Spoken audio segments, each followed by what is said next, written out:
Hi, Tiffany. Welcome to 11 Questions. Hi, I'm so happy to be here. I'm going to start with a very simple question. How has your Sunday been so far? It has actually been great. Thank you for asking. I went to the farmer's market, which is my New Year's resolution to go every week, and it makes me so happy to go. And then I went on a hike with a friend, and I spent time with my husband, and I'm feeling really good. But thank you Oh, for asking. wow. And what are you most thankful for today? Let's see, that I get to connect with you. And I think one of the greatest parts of the pandemic is that I feel like I've really connected through social media with a lot of new people Yes. in my life. So I had a friend that was telling me that her life was feeling very small in the pandemic. And while the people that I actually see at a distance is very small amount, I really do feel like my world has expanded with people like you and the talks that I give in different parts of the world. So I feel Hmm. great for that. So, when we were scheduling our talk for today, you said you have a tech break on Saturdays. So, I was very curious about that. How long have you been doing this? 11 years. 11 Wow. years. I know. It's going to be 11 years in a couple weeks. But yeah, so one day every week from Friday night to Saturday night, myself and my entire family, we have no screens.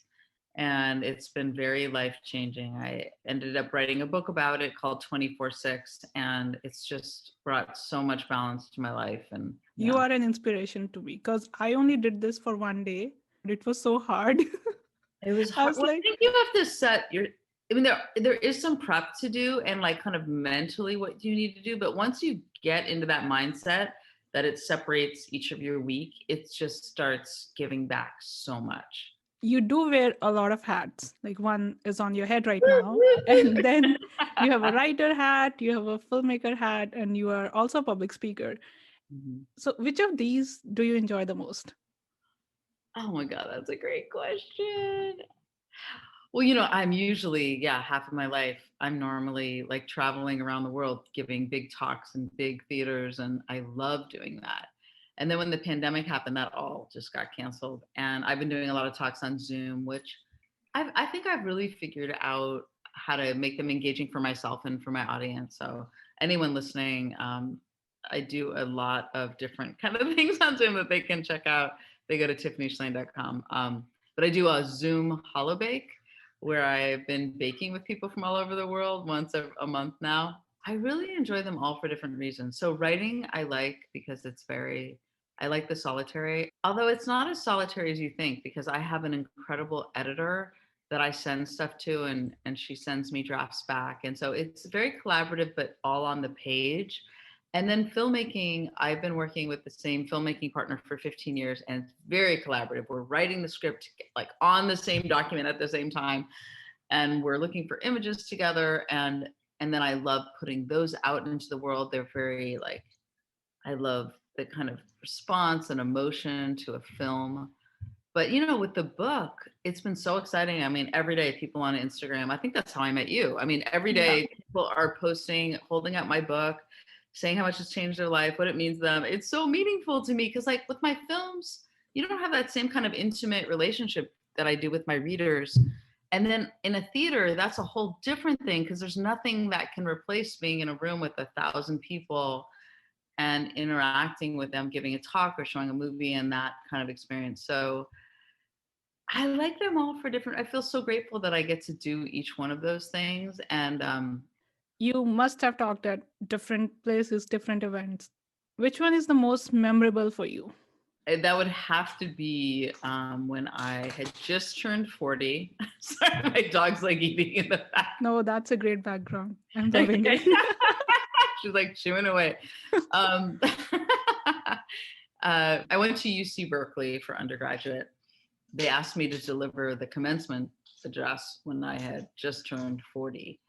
That was the biggest speech of my life. It was in front of 17,000 people.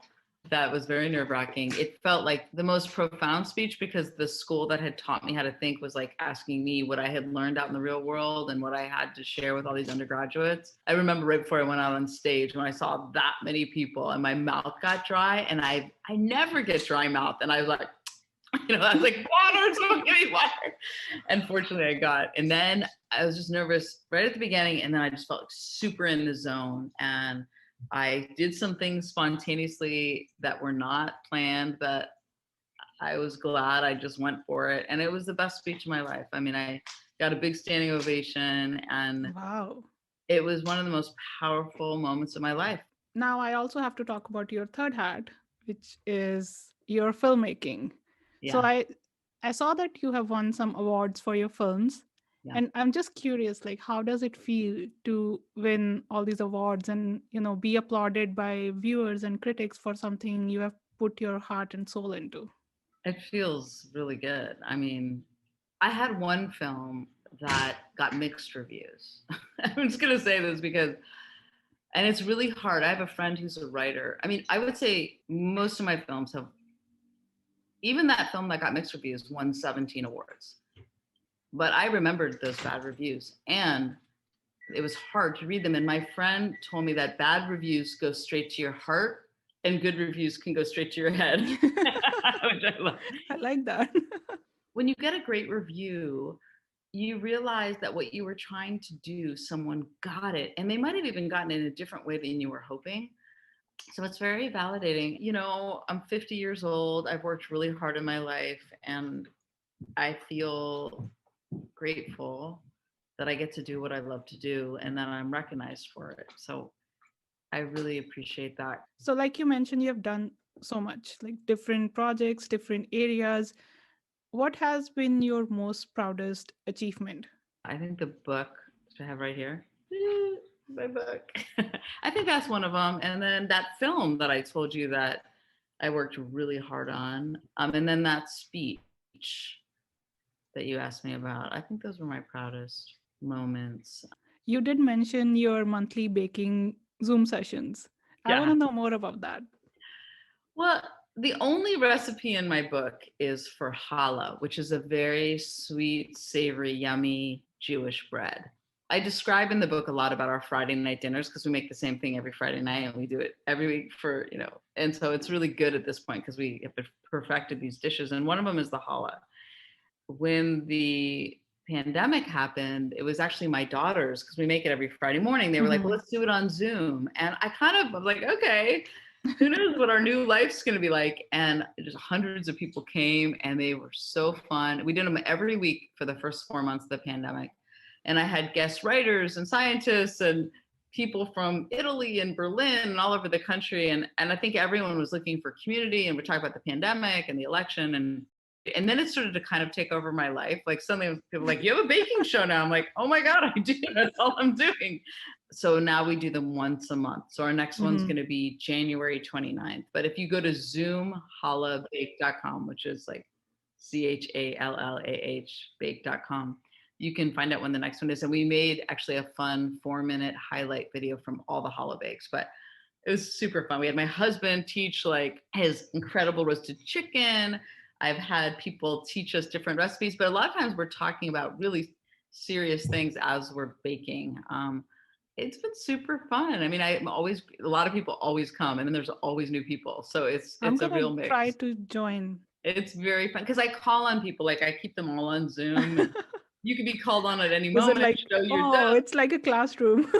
It's fun though, but I think it's fun. I mean, we've had dance parties at the beginning. Like I'm keeping it fun, and it's a different kind of Zoom experience than you probably had. Yeah, I'm gonna check that out. Sounds really fun to me. Would you say challah is your guilty pleasure food, or is it something else? Friday nights, like my cheat day, like, I'm always trying to watch my weight and what I eat. But Friday night is the night that all bets are off. I have gooey triple cream brie from France for like appetizers. We have challah, I have ice cream. Like Friday night, all bets are off. We Oh can have wow, anything we want. I like your Friday nights. And then I try to be good the other days. That's my day. That's complete cheat day. If you could pick only three books to read forever, which Mm. books would you pick? Okay, these are the books that were very important to me. Well, first, my dad wrote a book called Art and Physics, and he passed away about 11 years ago. So it's like he's talking to me when I read it. So I could see bringing that one.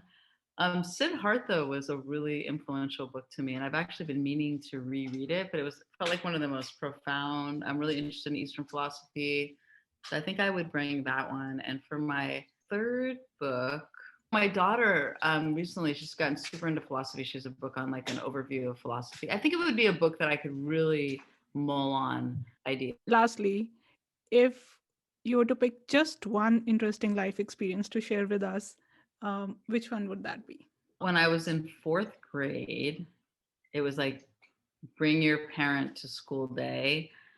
And my dad, who was a doctor and he operated on the brain, he brought a brain in formaldehyde in a bucket into Oh my my fourth God. grade class.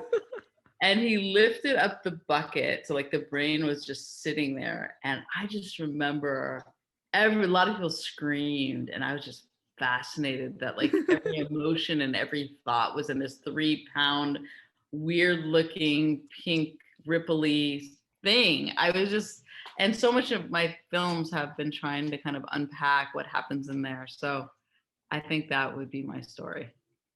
Very interesting. And I'm just imagining what how like the kids would be going crazy looking at a real brain. Totally. Well, thank you so much, Tiffany, for answering all my questions. Oh, it's great And to talk to you.